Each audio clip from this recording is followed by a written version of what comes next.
Hello, good evening, नमस्कार। कैसे हैं बच्चे लोग? तो welcome all of you on impact on online classes.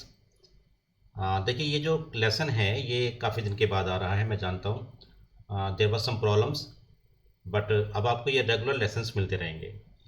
Last जो लेसन था उसके बाद में जहाँ से हमने उसको छोड़ा था, आज के लेसन को हम उसके बाद से स्टार्ट करने वाले हैं। ठीक है। तो आज का जो हमारा बच्चों गोल रहेगा वो ये रहेगा कि आज इस लेसन के पूरा होने तक हम इलेक्ट्रिक फील्ड लाइंस के बारे में जान जाएंगे। इलेक्ट्रिक फील्ड लाइंस क्या होती हैं, इनका कॉन्सेप्ट क्या है, इलेक्ट्रिक फील्ड लाइन को कैसे ड्रॉ कर सकते हैं, और अगर इलेक्ट्रिक फील्ड लाइंस किसी रीजन में ड्रॉ हैं तो उनसे हम उस फील्ड की नेचर के बारे में कैसे क्या जानकारी हासिल कर सकते हैं, और कुछ न्यूमेरिकल्स भी हम इसके ऊपर में ट्राई करेंगे। चलिए तो स्टार्ट करते हैं आज का लेक्चर।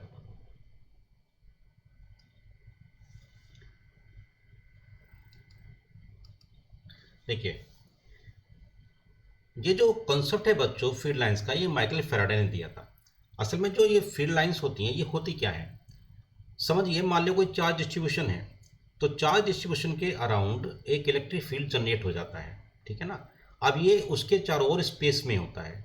अब इस इलेक्ट्रिक फील्ड के नेचर को पेपर पे या किसी बोर्ड पर रिप्रेजेंट कैसे किया जाए, तो उसको रिप्रेजेंट करने के लिए है ना, उसकी नेचर को पूरी तरह से समझने के लिए, और नेचर का मतलब है यहाँ पर किसी पॉइंट पर, उस रीजन के किसी पॉइंट पर हम इलेक्ट्रिक फील्ड की इंटेंसिटी और उसकी डायरेक्शन जान सकें, है ना। इसको समझने के लिए माइकल फैराडे ने कॉन्सेप्ट दिया फील्ड लाइंस का, जिसको हम इलेक्ट्रिक फील्ड लाइंस भी कहते हैं या लाइन ऑफ फोर्स भी कहते हैं। ठीक है। फील्ड लाइंस क्या होती हैं? ये जो फील्ड लाइंस होती है बच्चों, ये इमेजनरी लाइंस होती हैं और उनका यूज किया जाता है फॉर द ज्योमेट्रिकल विजुअलाइजेशन, है ना। किसको किसको ज्योमेट्रिकल विजुअलाइज करते हैं? फील्ड की नेचर को जो है उसको ज्योमेट्रिकल विजुअलाइज करते हैं। ठीक है। चलिए, तो थर्ड पॉइंट देखते हैं। In a region of electric field lines are drawn so that tangent to a line of force gives the direction of electric force. इसका क्या मतलब है? मान लेते हैं कि किसी रीजन में ये इलेक्ट्रिक फील्ड लाइंस इस तरह से ड्रॉ हैं, इस तरह से इलेक्ट्रिक फील्ड लाइंस ड्रॉ हैं। ठीक है ना। तो अब इसी रीजन में मान लो इस वाले पॉइंट पर, इस पर्टिकुलर पॉइंट पर हमको पता करना हो कि जो इलेक्ट्रिक फील्ड इंटेंसिटी है वो कितनी है और डायरेक्शन क्या है। ठीक है ना। तो अगर लाइन कर्व के फॉर्म में है तो उस कर्व के हर एक पॉइंट पर, जिस पॉइंट पर भी आपको इलेक्ट्रिक फील्ड चाहिए, उसकी डायरेक्शन कैसी होगी? टेंजेंशियल होगी। डायरेक्शन कैसी? टेंजेंशियल होगी। और भी ठीक है बच्चों। या मान लो कि कोई लाइन ड्रॉ की गई है ना, ऐसे करके इलेक्ट्रिक फील्ड लाइन ड्रॉ कर रखी है और पॉइंट्स हैं, ये पी पॉइंट है, ये क्यू पॉइंट है और ये आर पॉइंट, तीन पॉइंट मैंने ले लिए। तो पी पॉइंट पर जो इलेक्ट्रिक फील्ड की डायरेक्शन होगी वो टेंजेंशियल होगी, जैसे ई पी दे रखा है डायरेक्शन में। और क्यू पर कौन सी होगी? ई क्यू, है ना, उसकी डायरेक्शन चेंज हो गई है। और आर पर फिर डायरेक्शन चेंज हो गई है। आप जानते हैं कि कर्व पर या एक सर्कल पर हर एक पॉइंट पर जो डायरेक्शन होती है वो चेंज होती रहती है। ठीक है ना। तो lines are drawn so that tangent to a line of force gives the direction of electric field. किसी रीजन में इलेक्ट्रिक फील्ड लाइन को ऐसे ड्रॉ किया जाता है कि वो जो लाइन ड्रॉ है उसके हर एक पॉइंट पर जो टेंजेंट होगी वो इलेक्ट्रिक फील्ड की डायरेक्शन को शो करे। अब हमारा उद्देश्य जो है, जो हमारा जो हमें चाहिए, हमें क्या चाहिए? एक तो हमें चाहिए इलेक्ट्रिक फील्ड इंटेंसिटी चाहिए, और एक मुझे चाहिए डायरेक्शन। एक मुझे डायरेक्शन चाहिए वहाँ पर नेट इलेक्ट्रिक फील्ड की किसी पॉइंट पर रीजन में। तो डायरेक्शन तो कैसे पता लगेगा? डायरेक्शन तो पता लगेगा उस इलेक्ट्रिक फील्ड लाइन पे, अगर कर्व में है वो, तो टेंजेंट से। अब ये जो इलेक्ट्रिक फील्ड इंटेंसिटी है ये क्या है, ये कैसे पता लगती है ना। तो electric field at a point is directly proportional to density of field lines, है ना। किसी रीजन में जो इलेक्ट्रिक फील्ड होता है वो फील्ड लाइन डेंसिटी के डायरेक्टली प्रोपोर्शनल होता है। हम कह सकते हैं इलेक्ट्रिक फील्ड किसके प्रोपोर्शनल बच्चों? फील्ड लाइन डेंसिटी को अगर स्मॉल एन से रिप्रेजेंट करें। अब ये फील्ड लाइन डेंसिटी क्या होती है ना। ये फील्ड लाइन डेंसिटी क्या होती है? ये फील्ड लाइन डेंसिटी होती है बच्चों total number of field lines per unit cross section area, है ना, per unit cross section area. अगर एरिया का प्लेन फील्ड लाइन के परपेंडिकुलर हो उस केस पे, है ना। तो number of field lines per unit area perpendicular to the plane of the area is called density of field lines. तो जो इलेक्ट्रिक फील्ड इंटेंसिटी होती है वो किसके प्रोपोर्शनल होती है? फील्ड लाइन डेंसिटी के प्रोपोर्शनल होती है। फील्ड लाइन डेंसिटी क्या होती है? Number of field lines per unit cross section area. Condition ये है कि जो फील्ड लाइंस हैं ये और जो मेरे पास में एरियाज का प्लेन परपेंडिकुलर होना चाहिए। जैसे कि मान लीजिए ये फील्ड लाइंस जा रही हैं ऐसे करके फील्ड लाइंस जा रही हैं, तो जो प्लेन है कुछ इस तरह करके परपेंडिकुलर प्लेन होना चाहिए, ठीक है ना, ऐसे करके। क्लियर हो गया बात आपको? चलिए नेक्स्ट देखते हैं। Electric field lines never formed close loops, they are always open ended. हम अब क्या बात कर रहे हैं, जो इलेक्ट्रिक फील्ड लाइंस है उनकी प्रॉपर्टी की बात कर रहे हैं, इनकी क्या क्या प्रॉपर्टी है ना। तो जो इलेक्ट्रिक फील्ड लाइंस होती है बच्चों, ये कभी भी क्लोज लूप नहीं बनाते हैं, मतलब ये करीब करीब कंप्लीट ऐसा करके लूप नहीं बनने वाला, है ना।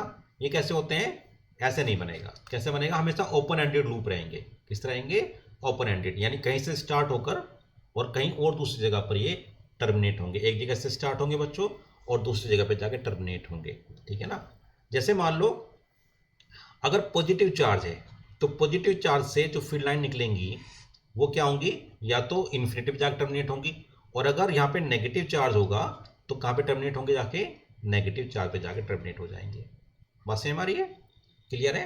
तो field lines always come out of positive charge and enter the negative charge. अगर कोई पॉजिटिव चार्ज डिस्ट्रीब्यूशन है तो पॉजिटिव चार्ज डिस्ट्रीब्यूशन से फील्ड लाइन हमेशा कैसे जाती है, बाहर की तरफ जाती है, आउटवर्ड रहती है हमेशा, है ना, ऐसे करके रहती है। और अगर नेगेटिव चार्ज है, अगर आपके पास में बच्चों नेगेटिव चार्ज है तो नेगेटिव चार्ज में फील्ड लाइन हमेशा इनवर्ट्स होती है, अंदर के साथ में डायरेक्शन होती है, ठीक है, ऐसे करके डायरेक्शन होती है फील्ड लाइन्स की। तो फील्ड लाइन या तो पॉजिटिव चार्ज से निकल के इन्फिनिटी पर टर्मिनेट होंगी या फिर पॉजिटिव चार्ज से निकल के नेगेटिव चार्ज पर टर्मिनेट होंगी।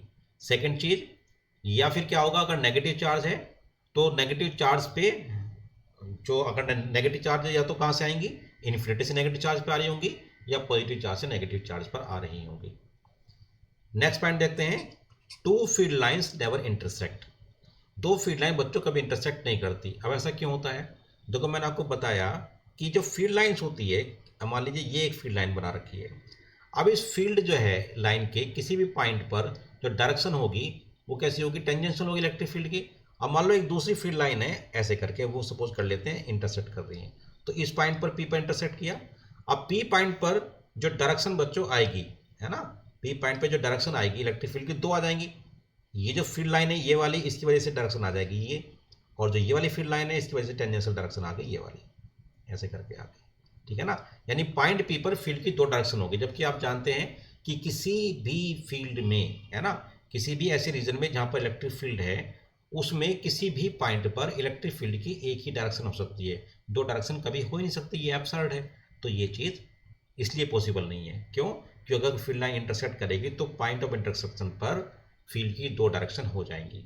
चलिए नेक्स्ट पॉइंट कंसिडर करते हैं, field lines never exist inside a conductor.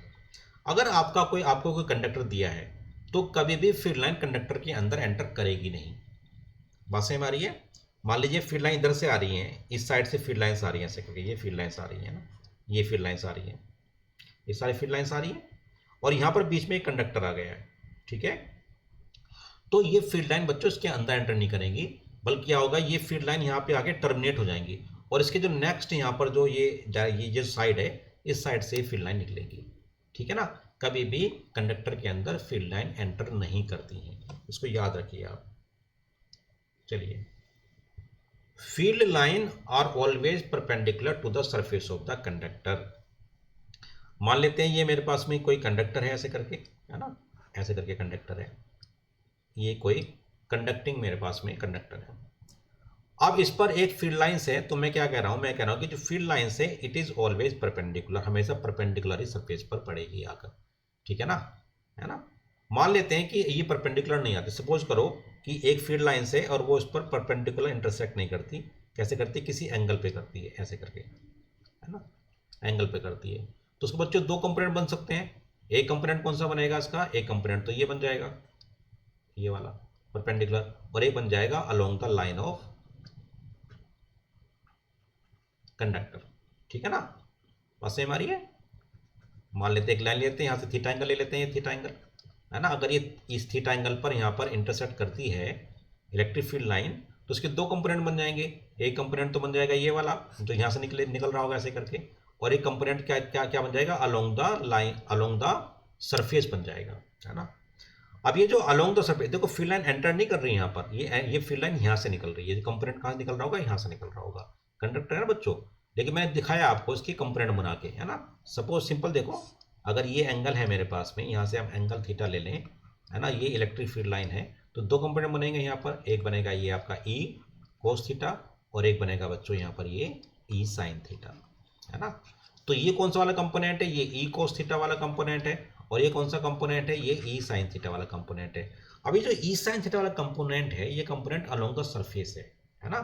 अब अलोंग द सरफेस का कंपोनेंट है, तो आप देखो बच्चों, चूंकि सरफेस पर चार्ज होता है, कंडक्टर है तो फ्री चार्ज हो गया, फ्री इलेक्ट्रॉन्स होंगे, तो ये जो फ्री इलेक्ट्रॉन्स होंगे तो इस पर इन फ्री इलेक्ट्रॉन्स पे एक फोर्स लगेगी, वो कौन कौन सी फोर्स होगी, एफ इक्वल टू, है ना, इलेक्ट्रॉन का चार्ज ई इंटू ई साइन थीटा, है ना, ई साइन थीटा।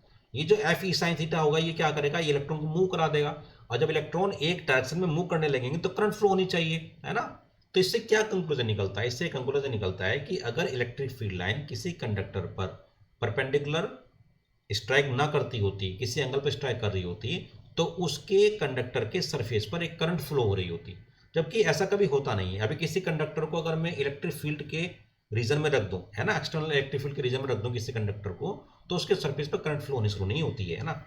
अगर ऐसा होता तो फिर करंट फ्लो होने की शुरू हो जाती है। तो इससे क्या निष्कर्ष निकलता है, इससे कंक्लूजन ये निकलता है कि field lines are always perpendicular to the surface of the conductor. चलिए अब एक बहुत इंपॉर्टेंट चीज और देखते हैं। मान लेते हैं, अब सवाल उठता है कि कितनी फील्ड लाइन ड्रॉ की जाए, है ना, कितनी फील्ड लाइन ड्रॉ की जाए। तो फील्ड लाइन कितनी ड्रॉ करनी है ये हमारे पर डिपेंड करता है, लेकिन फील्ड लाइन जो होती हैं ये प्रोपोर्शनल होती हैं चार्ज के, है ना। मान लो मेरे पास में अगर चार्ज क्यू है और इससे मैं 4 फील्ड लाइन निकाल रहा हूं, तो 2Q चार्ज से मुझे कितनी निकालनी होंगी, 8 निकालनी होंगी, और 3Q से निकालनी कितनी होंगी, मुझे 12 निकालनी होगी। ये प्रोपोर्शनल होनी चाहिए, कैसे होनी चाहिए, प्रोपोर्शनल होनी चाहिए। If N1 is the number of field lines coming out of charge Q1, and मान लेते हैं N2 is the number of field lines entering charge Q2, तो क्या होगा बच्चों, चूंकि Q प्रोपोर्शनल है N के, तो Q1 upon Q2 equal to N1 upon N2 हो जाएगा, है ना। इसका मतलब क्या हुआ, मतलब ये हुआ कि मान लेते हैं ये मेरे पास में चार्ज है +2Q, है ना, और ये चार्ज है मेरे पास में -Q, तो मैग्नीट्यूड किसका ज़्यादा है, इसका ज़्यादा है +2Q, इसका मैग्नीट्यूड कम है यहाँ पर। तो मान लो इससे अगर कितनी निकालूं मैं, इससे मान लेते हैं ये वाली लाइन निकल रही, तो प्लस से जाके नेगेटिव में जा रही होंगे, ऐसे करके मान लेते हैं, ऐसे करके लाइन जा रही है 1 2 3 4, है ना। तो अगर इसमें 4 एंटर कर रही है -Q में, तो इससे कितनी निकल रही होंगी, इससे निकल रही होंगी 8, इससे कितनी निकल रही होंगी बच्चों, इससे निकल रही होंगी 8, 1 2 3 4 5 6 7 8, है ना। बात सही हमारी है, क्लियर है आपको। तो अगर इससे कितनी निकल रही है, इससे 8 निकल रही है, 1 2 3 4 5 6 7 8, और इसमें कितनी एंटर कर रही हैं, इसमें आपकी 4 एंटर कर रही हैं। बात सही में आ गई है। तो अगर आपको अगर आपको फील्ड लाइन दे रखी है, तो फील्ड लाइन काउंट करके बता सकते हैं कि कौन सा चार्ज कितना है ना, कंपेयर कर सकते हैं चार्जेस को हम। क्लियर होगी बात आपको। तो याद रखें, जो number of field lines draw की जाती हैं वो कैसे ड्रॉ की जाती हैं, अगर एक से अधिक चार्ज होंगे, 2 चार्ज अगर आपके पास में है, तो क्या करेंगे, प्रोपोर्शनलिटी रखेंगे, कैसे, चार्ज प्रोपोर्शनल होगा नंबर ऑफ फील्ड लाइंस के। चलिए अब हम थोड़ा सा देख लेते हैं patterns of field lines, field line के पैटर्न्स कैसे होते हैं, है ना, कैसे फील्ड लाइन ड्रॉ की जाती है। तो इससे पहले हम जानेंगे कि जो यूनिफॉर्म फील्ड होता है और नॉन यूनिफॉर्म फील्ड होता है, इसके लिए हम कैसे, मान लेते हैं मेरे पास में एक यूनिफॉर्म इलेक्ट्रिक फील्ड है। तो जो यूनिफॉर्म इलेक्ट्रिक फील्ड है, तो यूनिफॉर्म इलेक्ट्रिक फील्ड को कैसे रिप्रेजेंट किया जाए फील्ड लाइन से। देखो बच्चों, यूनिफॉर्म इलेक्ट्रिक फील्ड जो है, जब इलेक्ट्रिक फील्ड लाइन से प्रेजेंट होता है, तो इसमें जो फील्ड लाइंस होती हैं, they are always parallel to each other and equidistance, है ना, हमेशा पैरेलल होंगी और कैसी होंगी, इक्विडिस्टेंस होंगी, कैसी, पैरेलल एंड इक्विडिस्टेंट। किसी रीजन में अगर फील्ड लाइंस पैरेलल हैं और इनके बीच का जो गैप है ये बराबर है ना, ये बराबर है, तो हम क्या कहेंगे, इस रीजन में इलेक्ट्रिक फील्ड यूनिफॉर्म है। अब मेरे पास में आता है non uniform electric field. Non uniform electric field को हम कैसे रिप्रेजेंट करेंगे। तो मान लेते हैं, सपोज करो कि ये ऐसे फील्ड लाइंस हैं, ऐसे करके ऐसे जा रही है ना, ऐसे करके जा रही है, ठीक है ना, ऐसे करके जा रही है। तो आप देखो ये जो फील्ड लाइंस हैं ये इक्विडिस्टेंट नहीं है ना, यहाँ पे कुछ इनके बीच का गैप ज़्यादा है, यहाँ गैप कम है यहाँ पे, है ना, और यहाँ पर एक गैप और ज़्यादा हो गया है ना। तो इस रीजन में आप देखोगे तो ये जो फील्ड लाइंस हैं इक्विडिस्टेंट नहीं है, तो इसका मतलब कैसा हो गया, ये नॉन यूनिफॉर्म इलेक्ट्रिक फील्ड हो गया, या फिर क्या हो, या फिर कर्व लिए हो। अगर कर्व लिए होंगे फील्ड लाइंस तो ऑलवेज ये कैसा होगा, नॉन यूनिफॉर्म इलेक्ट्रिक फील्ड ही होगा। ऐसा क्यों होता है बच्चों, आप जानते हैं कि कर्व के हर एक पॉइंट पर जो डायरेक्शन होती है फील्ड की कैसी होती है, टेंजेंशियल होती है, और कर्व के हर एक पॉइंट पर जो डायरेक्शन होती है वो अलग अलग होती है। इसलिए अगर फील्ड लाइंस कर्व लिए हुए हैं तो इसका मतलब क्या है, नॉन यूनिफॉर्म इलेक्ट्रिक फील्ड है। क्लियर होगी बात आपको। चलिए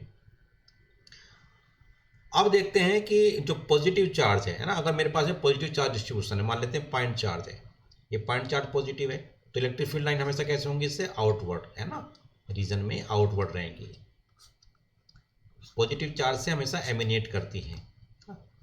सपोज करो मेरे पास में ऐसे करके चार्ज है, ऐसे करके कोई ऐसे करके चार्ज है, तो अगर ऐसे करके चार्ज होगा तो फील्ड लाइन कैसे निकल रही होंगी, ऐसे करके निकल रही होंगी, ये है ना, ऐसे निकल रही होंगी, इस तरह से आउटवर्ड निकल रही होंगी, कैसे निकल रही होंगी, आउटवर्ड निकल रही होंगी पॉजिटिव चार्ज की वजह से,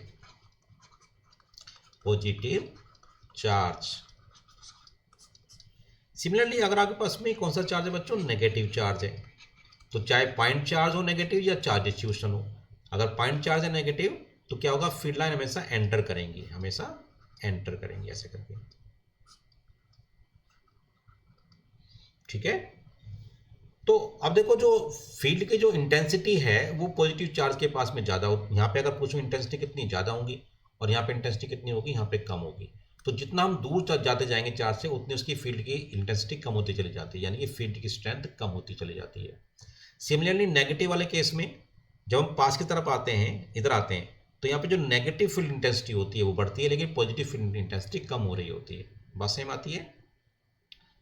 चलिए, और अगर नेगेटिव चार्ज होगा बच्चों, अगर मान लीजिए कैसा चार्ज होगा, नेगेटिव चार्ज होगा, तो कैसे आ रहा होगा, तो फील्ड लाइन इसमें एंटर कर रही होंगी ऐसे करके, ठीक है ना, फील्ड लाइन इसमें एंटर कर रही होंगी। अब अगर दो चार्ज गिवन है, अगर आपको दो चार्ज गिवन है, मान लीजिए एक चार्ज आपके पास में ये पॉजिटिव चार्ज है और एक चार्ज ये पॉजिटिव चार्ज आपके पास में, तो तब फील्ड लाइन कैसे होंगी, इससे भी निकल रही होंगी, इससे भी निकल रही होंगी। तो जब इससे फील्ड लाइन निकल रही होगी और इससे फील्ड लाइन निकल रही होगी, दोनों पॉजिटिव चार्ज है, दूसरे को रिपेल करेंगे, तो ये कंप्रेस हो जाएंगे, कैसे हो जाएंगे, ऐसे करके, ये फील्ड लाइन ऐसे करके जाएंगे, ऐसे करके जा रही होंगी, है ना, इस तरह से करके जा रही होंगी।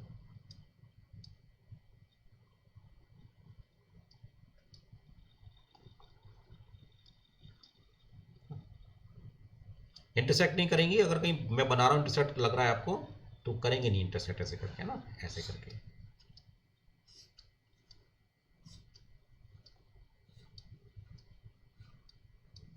ऐसे करके जा रही हूँ,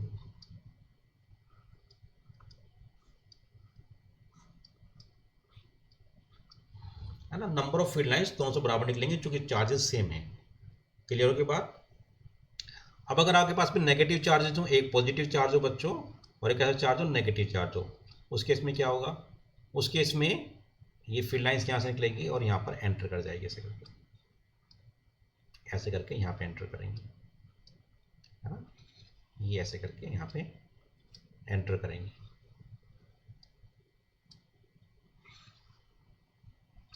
याद रखो ये बनाने में थोड़ा ऊपर ऊपर नीचे हो रहा है, लेकिन अगर ये जो आप देखोगे तो जो सिमेट्री है ना, अगर मैं यहाँ पे एक लाइन ड्रॉ कर लूँ ऐसे करके, तो जो सिमेट्री ऊपर, जितनी सिमेट्री ऊपर होगी उतनी उतनी ऊपर और नीचे फील्ड लाइन होगी, एक दूसरे की फोटोकॉपी होंगी, यानी सिमेट्री होगी, है ना, लेटरल सिमेट्री होगी।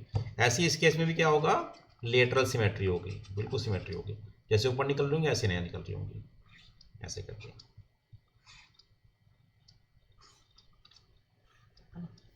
जब ड्रॉ करते हैं तो ये सिमेट्रिकल ड्रॉ होती है ना, सिमेट्रिकल फील्ड लाइंस होती हैं। बिल्कुल समझ में आ गई बात। अब मान लेते हैं एक चार्ज ज़्यादा है एक चार्ज कम है। सपोज करो ये चार्ज जो है इस पे और ये चार्ज छोटा है ना, ये करके मान लेते हैं ये चार्ज आपके पास में +2q कितना है, ये +2q चार्ज है, और मान लेते हैं ये -q चार्ज है। तो आप जानते हैं कि जो फील्ड लाइंस हैं जितनी इसमें एंटर कर रही होंगी इससे डबल यहाँ से निकल रही होंगी, क्योंकि charge number of field lines के क्या होता है, डायरेक्टली प्रोपोर्शनल होता है। तो कुछ फील्ड लाइंस इसमें करके ऐसे एंटर करेंगी यहाँ पर। मान लेते हैं ये एंटर कर गई हैं, यहाँ से देखें ये एंटर कर गई है यहाँ से ऐसे करके।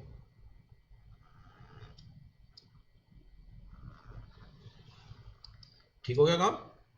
अब मान लेते हैं 4 इसके अंदर एंटर करती हैं, और लेकिन यहाँ से कितनी निकल रही होंगी, 8 निकल रही होंगी। तो कुछ फील्ड लाइन जो यहाँ से निकलेंगी वो कहाँ टर्मिनेट होंगी, वो आगे जाके ऐसे टर्मिनेट हो जाएंगी, कहाँ पर, इन्फिनिटी टर्मिनेट हो जाएंगी बच्चों। कहाँ पे, इन्फिनिटी टर्मिनेट होंगी ऐसे करके। कितनी होगी यहाँ पे, 1 2 3 4 5 6 7 8 है ना। और डाल लेते हैं यहाँ पे, 2 डाल लेते हैं यहाँ पे ऐसे करके। तो यहाँ से ये 1 2 3 4 ये ऐसे करके फील्ड लाइंस निकल रही होंगी इससे। ठीक है बच्चों, ये करके फील्ड लाइन ऐसे करके निकल रही होंगी। तो देखो इससे कितनी, इसमें कितनी आई, 1 2 3 4 5 6। इससे कितनी निकल रही है, 1 2 3 4 5 6 7 8 9 10 11 12। कितनी, इसमें 12 होनी चाहिए, अगर कम ज़्यादा हो गई तो उसमें देख लेना, 12 होनी चाहिए इससे भी, है ना। ठीक है, ऐसे करके ये निकल रही होंगी। सही में कैसे ड्रॉ करते हैं, है ना, ऐसे करके ड्रॉ करते हैं। चलिए अब एक क्वेश्चन करके देखते हैं। इसे क्वेश्चन से समझेंगे, जो अब तक पढ़ा है वो सब समझ में आ जाएगा हमें। क्या क्वेश्चन है, field lines for 2 point charges are shown in figure. ये शो कर रखा है हमने, है ना। अब ये यहाँ पर एक चार्ज है 1 और एक चार्ज है 2, बात समझ में आ रही है। और ये पॉइंट है 3 4 5 6, ये पॉइंट मैंने यहाँ पे दिखा रखे हैं। आपको बताना है इज द फील्ड यूनिफॉर्म, इस फिगर को देख के। Find the ratio of Q1 upon Q2। ये जो है इसको Q1 मान लेते हैं, एक को Q1 मान लेते हैं बच्चों। मान लेते हैं ये वाला कौन सा चार्ज है, ये Q1 है, और ये चार्ज कौन सा है, Q2 मान लेते हैं। इनका रेशो बताना है इसको देख के। इन सारे क्वेश्चन का जवाब देना है इनको देख के, एक एक करके देते हैं। पहला क्वेश्चन है is the field line uniform, is the field line uniform. तो कैसा फील्ड लाइन है बताओ, क्योंकि ये जो लाइनें हैं वो कैसे कर्व लिए हुए हैं, तो कैसा फील्ड लाइन हो गया बच्चों, ये हो गया नॉन यूनिफॉर्म। कैसा हो गया, नॉन यूनिफॉर्म फील्ड हो गया। क्योंकि यूनिफॉर्म फील्ड होने के लिए एक ही कंडीशन है, वो कंडीशन क्या है कि स्ट्रेट लाइंस होनी चाहिए, स्ट्रेट फील्ड लाइंस, और उनके बीच का गैप सेम होना चाहिए। Find the ratio Q1 upon Q2। Q1 और Q2 का रेशो बताएं। तो अब हम Q1 और Q2 का रेशो किस चीज़ से बता सकते हैं, हमारे पास में कौन सी इन्फॉर्मेशन है यहाँ पर, हमारे पास में इन्फॉर्मेशन है number of field lines. Count करें, Q2 में कितनी एंटर हो रही है, 1 2 3 4 5 6। Q2 में कितनी एंटर हो रही है, 6 हो रही है ना। तो ये निकालो Q1 divided by Q2 equal to N1 divided by N2 आ जाएगा। ठीक है, तो Q1 divided by Q2, Q2 में कितनी एंटर हो रही है, बट Q2 में कितनी हो रही है, 1 2 3 4 5 6 हो रही है। और Q1 में 1 2 3 4 5 6 7 8 9 10 11 12 निकल रही हैं।